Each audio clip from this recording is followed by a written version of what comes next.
Isang mapayapang araw mga kaamyanan, tutukan ang mga balita mula sa hilaga at gitnang bahagi ng Luzon. Balita ukol sa kapayapaan at kaunlaran hatid sa inyo ng Amyanan Media Channel. Mga balitang dapat tutukan ngayong araw sa Amyanan Reports. Anti-Terrorism Act of 2020 Caravan inilunsad sa Tarlac City. Bayan ng Jones Isabela, insurgency-free na. 5th Infantry Division December Sports Fest nagsimula na. Lahat ng yan dito lamang sa Amyanan Media Channel.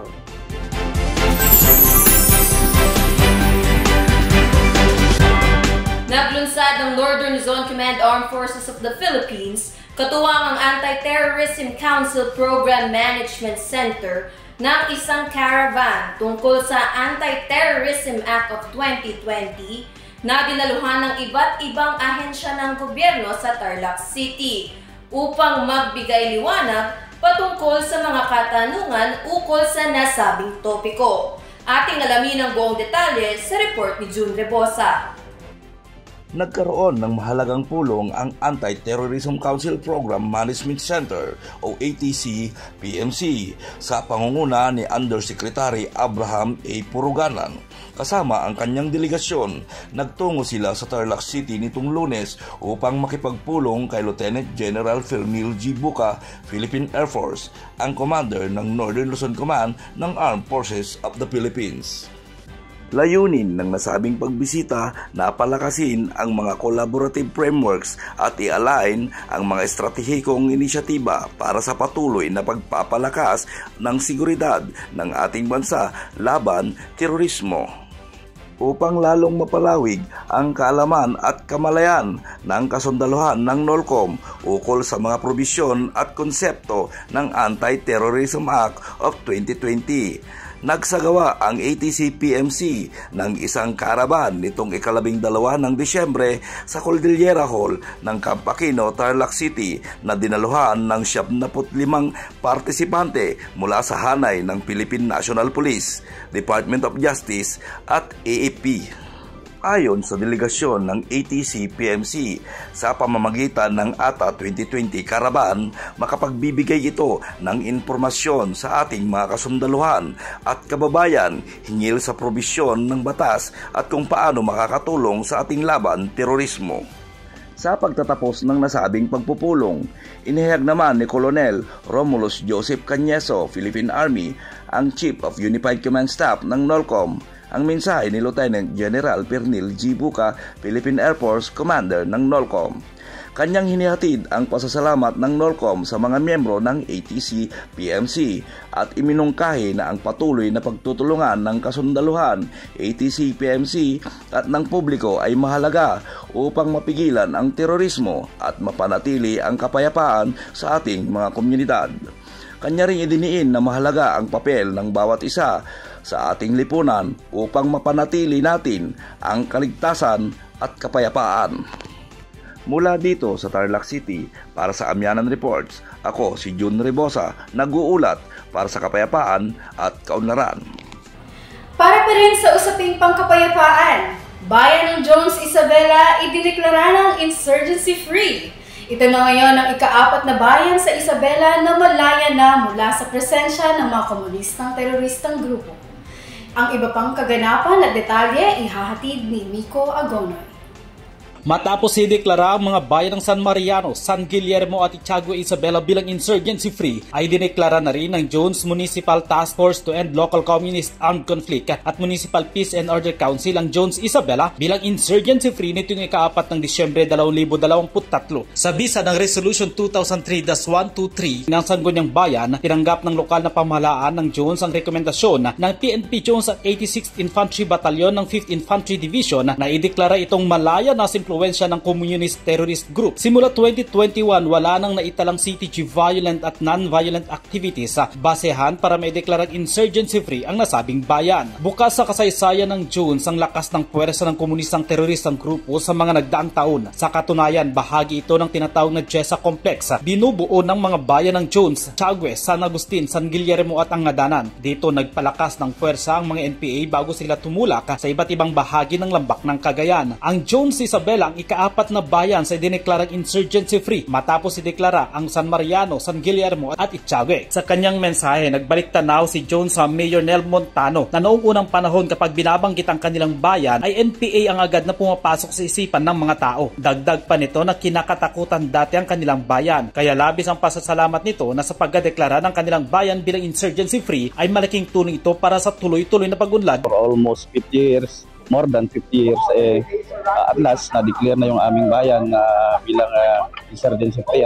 Panatag na ako bilang municipal mayor na yung aking mga kababayan ay magkakaroon na ng tahimik at payapang pamumuhay dito sa ating bayan. Personal na dumalo sa nasabing programa sina Police Colonel Julio Go, Provincial Director ng PNP Isabela, Brigadier General Eugene Mata, Commander ng 502nd Infantry Brigade. Sa kanilang mensahe ay nagpasalamat ang mga ito sa suporta ng mga mamamayan at nakiusap sa patuloy na pagtutulungan para hindi na muli makapasok pang puwersa ng komunistang pangkat para mapanatili ang kapayapaan at kaunlaran. Samantala, inaasahan na sa unang bahagi ng 2024 ay maidedeklara na rin ang buong lalawigan ng Isabela bilang insurgency-free. Mula sa Jones, Isabela, para sa Mianan Reports, Miko Agonoy nag-ulat para sa balitang pangkapayapaan at pangkaunlaran.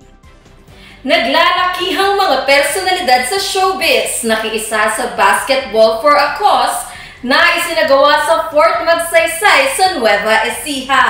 Ating silipin ang iba pang kaganapan sa report ni Judith Betchabe. Ginanap sa Army Artillery Regiment Basketball Court ang tagumpay na aktibidad ng artistahing sundalo at ang cast ng Provinciano sa kanilang Basketball for a Cause event. Naging mainit at masayang naging laban kung saan mapapansin ang pagpapakitang gilas ng dalawang panig sa pagtatanghal ng kanilang basketball skills.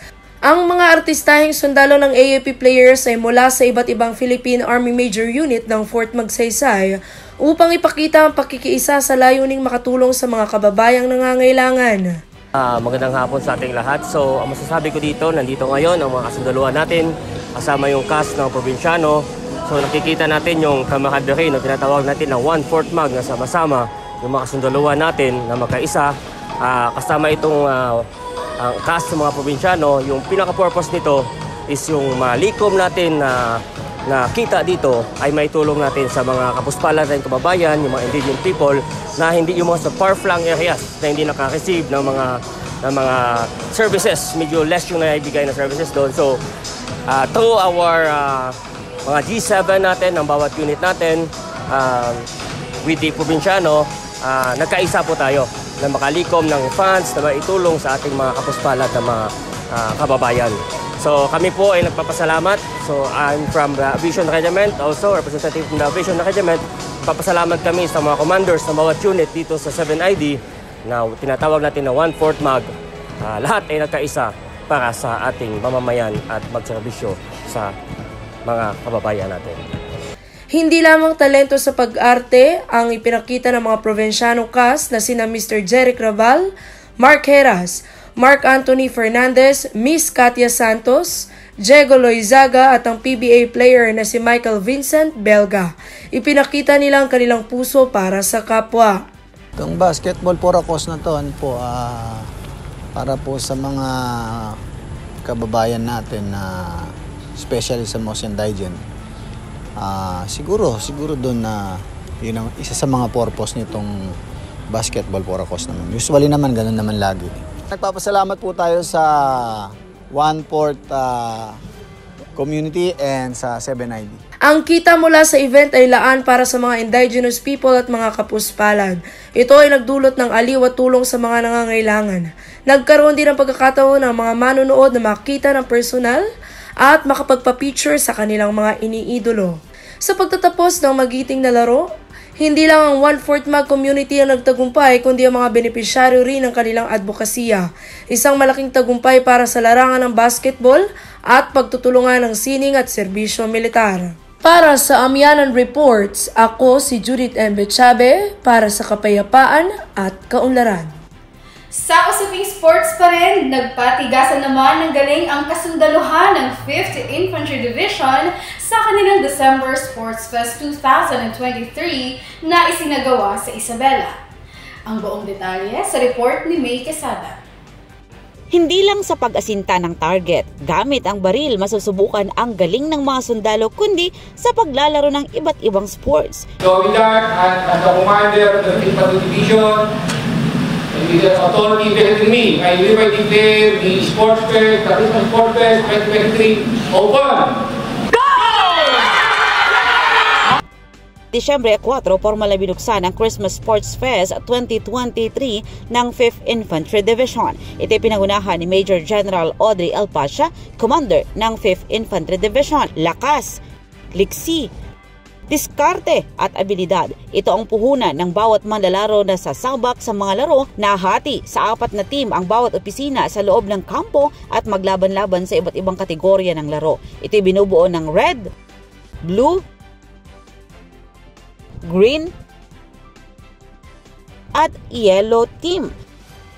Sa mensahe ni Major General Pasha, ang palarong ito ay hindi lamang pagpapalakas ng katawan, kundi maipapakita ang pagkakaisa o camaraderie ng bawat kalahok. Bagaman ang sundalo'y kilala sa mga bakbakan, sila'y mga karaniwan ding tao na kailangang magbawas ng stress at ilabas ang kanilang angking galing sa iba't ibang larangan. Mula rito sa 5th Infantry Division, may kasada nag-uulat para sa Amyanan Report. At yan ang mga balita mula sa hilaga at gitnang bahagi ng Luzon. Abangan niyo ulit kami sa susunod na linggo para sa iba pang mga balita. Ako si Roan Ballesteros. At ako naman si Divina Mercado. Kami ang inyong kaugnay na nagsisilbing tala sa lupa, karagatan at himpapawid. Sa tatahang lakas sa ilaga, sa alapaap sa dagat sa lupa, sa tatahang lakas sa ilaga para sa bayan. Saya piniingatan, pagtatanggol ko ang ating bayan, isusulong ang kaunlaran at kapayapaan. Ito'y niyamyanan sa alapaap sa dagat sa lupa, sa tatahang lakas sa ilaga para sa bayan. Tatahang lakas sa ilaga, sa alapaap sa dagat sa lupa, sa tatahang lakas sa ilaga para sa bayan. Ito'y iamyanan.